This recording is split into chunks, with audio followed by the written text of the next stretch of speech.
नमस्कार दोस्तों, success Vista classes channel पर मैं राघव दीक्षित आपका बहुत बहुत स्वागत करता हूं।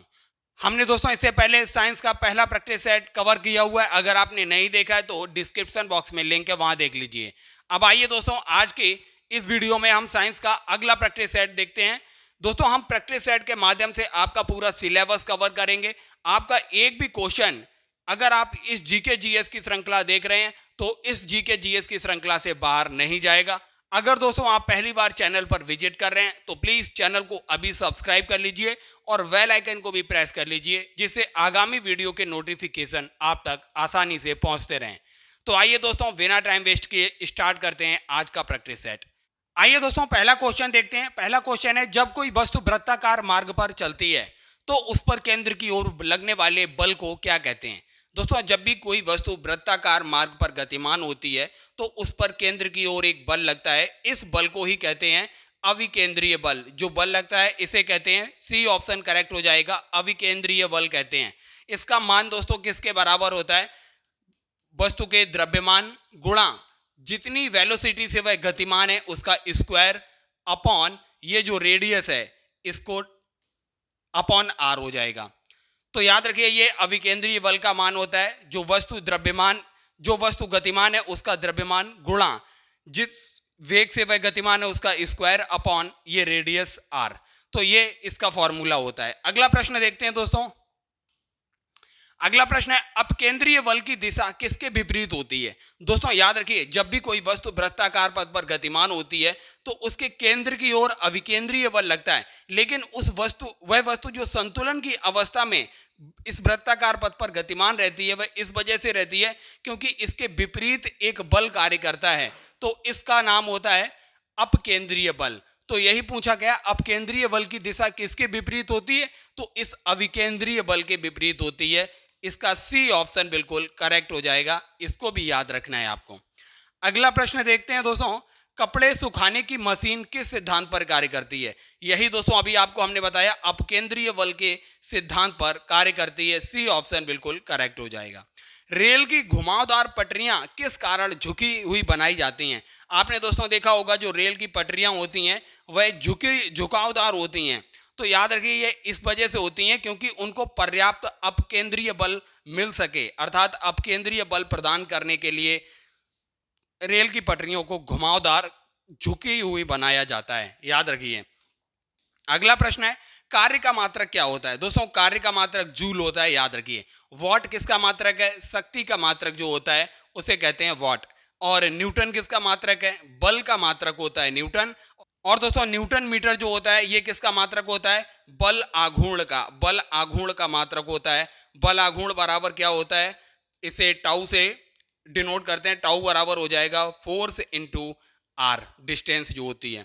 तो याद रखिए, ये है न्यूटन मीटर बल आघूर्ण का मात्रक है। अगला प्रश्न देखते हैं, कार्य बराबर क्या होता है? दोस्तों किया गया कार्य बराबर होता है बल गुणा विस्थापन। बल गुणा विस्थापन ये होता है कार्य। तो याद रखिए, बल यहां पर आएगा, खाली जगह पर बल। किया गया कार्य बराबर बल गुणा बल की दिशा में विस्थापन होता है। याद रखिए, ये भी किया गया कार्य बराबर बल गुणा बल की दिशा में विस्थापन बहुत जरूरी है। इसके पीछे आपको कॉस थीटा भी लगाना होता है, ये याद रखिए। अगला प्रश्न है, यदि बल व विस्थापन एक दूसरे के लंबवत हों। अभी हमने आपको बताया दोस्तों, किया गया कार्य बराबर बल गुणा बल की दिशा में विस्थापन डिस्प्लेसमेंट इनटू कॉस थीटा। ये उसका एग्जैक्ट फॉर्मूला होता है किया गया कार्य। यहां दिया गया है, यदि बल और विस्थापन एक दूसरे के लंबवत हो तो किया गया कार्य कितना होगा? आप देखिए, लंबवत होने का मतलब है ये थीटा की वैल्यू 90 डिग्री हो जाएगी। कॉस 90 की वैल्यू आपको पता है क्या होती है? 0 होती है। तो किया गया कार्य क्या हो जाएगा? W बराबर 0, शून्य हो जाएगा। इसका डी ऑप्शन बिल्कुल करेक्ट हो जाएगा। अब अगला प्रश्न देखते हैं दोस्तों। शक्ति की एसआई इकाई क्या होती है? दोस्तों शक्ति की एसआई इकाई अभी हमने आपको बताई थी, वॉट होती है। न्यूटन किसकी इकाई है? बल की इकाई है। न्यूटन मीटर हम आपको बता चुके हैं, बल आघूर्ण की इकाई होती है न्यूटन मीटर। और इसके अलावा पहला है ये जूल, जो है कार्य अथवा ऊर्जा का मात्रक होता है जूल। इसको भी आपको याद रखना है। अगला प्रश्न देखते हैं दोस्तों। शक्ति बराबर क्या होता है? दोस्तों आपको पता है, कार्य करने की जो दर होती है, कार्य करने की दर, कार्य बटे समय, यही कहलाती है शक्ति। तो याद रखिए सी ऑप्शन इसका बिल्कुल सही होगा, सी ऑप्शन सही है।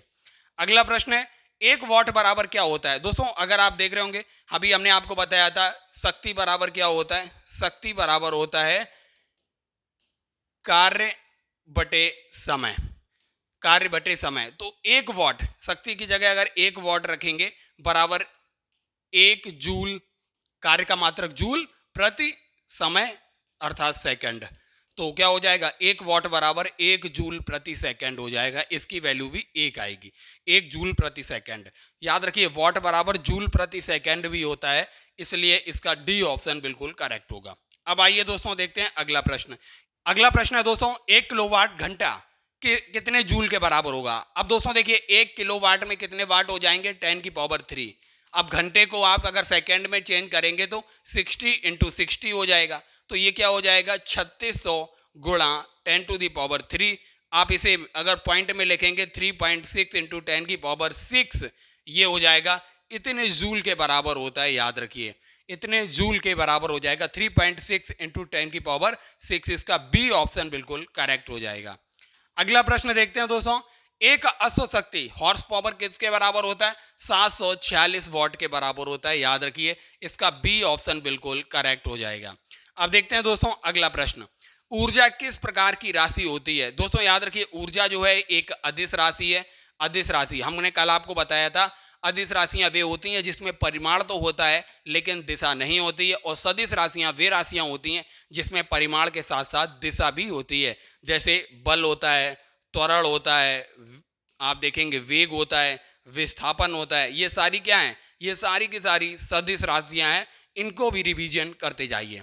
अगला प्रश्न देखते हैं दोस्तों, कार्य करने की वस्तु की क्षमता को क्या कहते हैं? ये ऊर्जा की परिभाषा है, ये भी याद रखिए। कार्य करने की क्षमता को ऊर्जा कहते हैं। इसका सी ऑप्शन बिल्कुल करेक्ट हो जाएगा। अगला प्रश्न है, ऊर्जा संरक्षण का नियम क्या कहलाता है? दोस्तों आपको पता होगा ऊर्जा संरक्षण क्या कहता है? ऊर्जा को ना उत्पन्न किया जा सकता है ना ही नष्ट किया जा सकता है, बल्कि ऊर्जा को एक स्वरूप से दूसरे स्वरूप में परिवर्तित किया जा सकता है। तो याद रखिए सी ऑप्शन करेक्ट होगा। ऊर्जा का रूपांतरण होता है पर कुल ऊर्जा जो होती है वह स्थिर रहती है। याद रखिए सी ऑप्शन बिल्कुल करेक्ट हो जाएगा। अगला प्रश्न है, डायनामो में कौन सी ऊर्जा का रूपांतरण होता है? दोस्तों डायनामो जो आपको पता है यांत्रिक ऊर्जा को विद्युत ऊर्जा में परिवर्तित करने का काम करता है, और इसी का विपरीत जो है विद्युत ऊर्जा को यांत्रिक में परिवर्तित करने का काम करता है विद्युत मोटर। याद रखिए इन चीज को भी, ये एक दूसरे के विपरीत हैं। विद्युत मोटर क्या करता है? विद्युत से यांत्रिक और यांत्रिक से विद्युत डायनामो करता है। अब दोस्तों देखते हैं अगला क्वेश्चन। क्या क्वेश्चन है? विद्युत मोटर में कौन सा ऊर्जा परिवर्तन होता है? हम आपको बता चुके हैं विद्युत मोटर में जो होता है विद्युत ऊर्जा से यांत्रिक ऊर्जा में रूपांतरण होता है। बी ऑप्शन बिल्कुल करेक्ट हो जाएगा। अगला प्रश्न है दोस्तों, माइक्रोफोन में कौन सा ऊर्जा रूपांतरण होता है? माइक्रोफोन में दोस्तों ध्वनि से विद्युत ऊर्जा में रूपांतरण होता है। इसका ए ऑप्शन बिल्कुल करेक्ट हो जाएगा। अगला प्रश्न है दोस्तों, बल क्या है? याद रखिए दोस्तों बल जो है एक प्रकार की बाह्य भौतिक कारण होता है। वह भौतिक कारण जो होता है जो किसी भी वस्तु की स्थिति में परिवर्तन करने के लिए जिम्मेदार होता है, इसी को कहते हैं बल। ये बाह्य भौतिक कारण होता है। अगला प्रश्न है, बल किस प्रकार की राशि है? हम आपको बता चुके हैं दोस्तों बल जो होता है, बल हो गया, यहाँ पर त्वरण हो गया, वेग हो गया, विस्थापन हो गया, ये जो सारी की सारी राशियां हैं ये क्या है दोस्तों? सदिश राशियां हैं। बी ऑप्शन करेक्ट हो जाएगा। अगला प्रश्न है दोस्तों, बल का एसआई मात्रक क्या होता है? बल की एसआई यूनिट दोस्तों न्यूटन होती है। आपको पता है जूल किसकी इकाई है? जूल जो है ऊर्जा अथवा किए गए कार्य की इकाई है। वाट जो है दोस्तों शक्ति का मात्रक है, वाट। डाइन जो है एक प्रकार दोस्तों बल का ही मात्रक है, डाइन, इसको भी याद रखना है। अगला प्रश्न है दोस्तों, घर्षण किस प्रकार का बल होता है? दोस्तों आपको पता है आप जब भी किसी भी वस्तु को घसीटते हैं अथवा जब भी आप आगे बढ़ते हैं, चलते हैं, तो ये घर्षण बल की ही वजह से चलते हैं। एक प्रकार का विरोधी बल होता है, विरोधी बल है ये घर्षण बल। सी ऑप्शन बिल्कुल करेक्ट हो जाएगा। अगला प्रश्न है, घर्षण को कम करने की क्या विधि है? आपको पता है जब भी आप देखेंगे गेट दरवाजे होते हैं अथवा आप देखेंगे दोस्तों मशीन्स जो होती हैं, अगर आप देखेंगे आपकी साइकिल हो गई, मोटरसाइकिल हो गई, इनके व्हील्स जो होते हैं, पहिए जो होते हैं, इसमें आप स्नेहक लुब्रिकेंट्स का यूज करते हैं। सी ऑप्शन करेक्ट है, घर्षण को कम करने का यही तरीका है। अगला प्रश्न है दोस्तों, जब कोई वस्तु वृत्तीय पथ पर गति करती है तो उसकी गति को क्या कहते हैं? अगर दोस्तों कोई वस्तु है वृत्तीय पथ पर गति करेगी तो उसकी गति को वृत्तीय गति कहेंगे। सी ऑप्शन इसका बिल्कुल करेक्ट हो जाएगा। अगला प्रश्न है दोस्तों, लाउड स्पीकर किस प्रकार की ऊर्जा को किस में बदलता है? तो इसका बी ऑप्शन करेक्ट हो जाएगा। विद्युत ऊर्जा को ध्वनि ऊर्जा में परिवर्तित करने का काम करता है लाउड स्पीकर।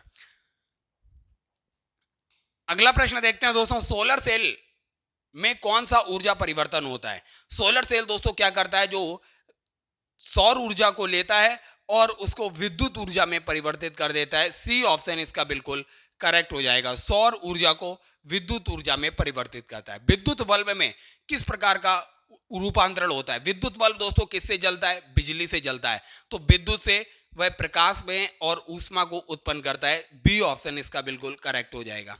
अगला प्रश्न है, बल आघूर्ण का एसआई मात्रक क्या है? हम आपको बता चुके हैं दोस्तों, न्यूटन मीटर जो होता है ये बल आघूर्ण का एसआई मात्रक है। ये सारे मात्रक हम आपको बता चुके हैं, कमेंट में कमेंट कीजिए। वह युक्ति जो बल आघूर्ण के सिद्धांत पर कार्य करती है क्या कहलाती है? जब भी दोस्तों आप दरवाजे का कुंडा यहां बनाया जाता है, जो यहां पे कब्जे लगे होते हैं, इससे दूर की ओर बनाया जाता है। अगर यही कुंडा यहां बनाया जाए तो आपको बहुत ज्यादा बल लगेगा, इसलिए ये डिस्टेंस ज्यादा से ज्यादा होती है। कुंडा यहां लगाया जाता है, बल बहुत कम लगता है। तो याद रखिए, बल आघूर्ण जो होता है यही काम यहां पर भी होता है। बल आघूर्ण जो होता है, जो सरल मशीनें होती हैं, ये सारी की सारी मशीनें बल आघूर्ण के सिद्धांत पर ही काम करती हैं। अब आइए दोस्तों अगला क्वेश्चन देखते हैं, स्क्रू जैक किस सिद्धांत पर कार्य करता है? हम आपको बता चुके हैं, जो स्क्रू जैक होता है बल आघूर्ण के सिद्धांत पर कार्य करता है। सी ऑप्शन बिल्कुल करेक्ट हो जाएगा। पृथ्वी पर गुरुत्व जनित त्वरण जी का मान क्या होता है? स्मॉल जी की वैल्यू दोस्तों क्या होती है? 9.8 मीटर पर सेकेंड स्क्वायर। ये याद रखिए, मीटर पर सेकेंड स्क्वायर त्वरण का मात्रक है, इसे भी याद रखना है। तो 9.8 मीटर पर सेकेंड स्क्वायर, इसका सी ऑप्शन करेक्ट हो जाएगा। अगला प्रश्न देखते हैं दोस्तों, चंद्रमा पर जी का मान पृथ्वी के जी के मान के अनुपात में क्या होता है? दोस्तों अगर पृथ्वी का जी का मान जी है तो चंद्रमा के जी का मान g/6 हो जाएगा। मतलब 1/6 है पृथ्वी के जी का। तो इसका डी ऑप्शन करेक्ट होगा। डी ऑप्शन करेक्ट हो गया, 1/6। अगला प्रश्न देखते हैं, पृथ्वी के किस स्थान पर जी अधिकतम होता है? दोस्तों आप देखेंगे, पृथ्वी जो है, पृथ्वी के ध्रुवों पर जी का मान जो होता है अधिक होता है, और वहीं आप देखेंगे जो विषुवत रेखा है, विषुवत रेखा पर जी का मान कम होता है, और पृथ्वी के केंद्र पर जी का मान जो होता है वो 0 होता है। इसको भी आपको याद रखना है। अगला प्रश्न देखते हैं, जब लिफ्ट ऊपर की ओर त्वरण करती है तो पिंड का भार क्या होता है? बड़ा हुआ प्रतीत होगा जब लिफ्ट ऊपर जाएगी, और जब लिफ्ट नीचे की ओर आएगी तो उसे वजन घटा हुआ महसूस होगा, भारहीनता का अनुभव होगा। अगला प्रश्न है, पृथ्वी के केंद्र पर जी का मान कैसा होता है? हमने बता चुके हैं, पृथ्वी के केंद्र पर जी का मान 0 होता है। सी ऑप्शन बिल्कुल करेक्ट हो जाएगा। अगला प्रश्न है, जब पृथ्वी क्या घूर्णन गति बढ़ती है तो जी का मान, दोस्तों जब भी पृथ्वी की घूर्णन गति बढ़ेगी तो जी का मान जो होगा वो घट जाएगा। बी ऑप्शन बिल्कुल करेक्ट होगा। तो दोस्तों ये था भौतिक विज्ञान का प्रैक्टिस सेट नंबर 2। अगर दोस्तों आपको ये प्रैक्टिस सेट हेल्पफुल लग रहे हैं तो अपने दोस्तों तक ज़्यादा से ज़्यादा प्रैक्टिस सेट पहुंचाइए, और सक्सेस विस्टा क्लासेस को ज़्यादा से ज़्यादा सब्सक्राइब कीजिए, और वीडियो को ज़्यादा से ज़्यादा शेयर कीजिए, और दोस्तों बेल आइकन को प्रेस कीजिए आगामी वीडियो के नोटिफिकेशन के लिए। दोस्तों सक्सेस विस्टा क्लासेस की वीडियो देखने के लिए बहुत बहुत धन्यवाद।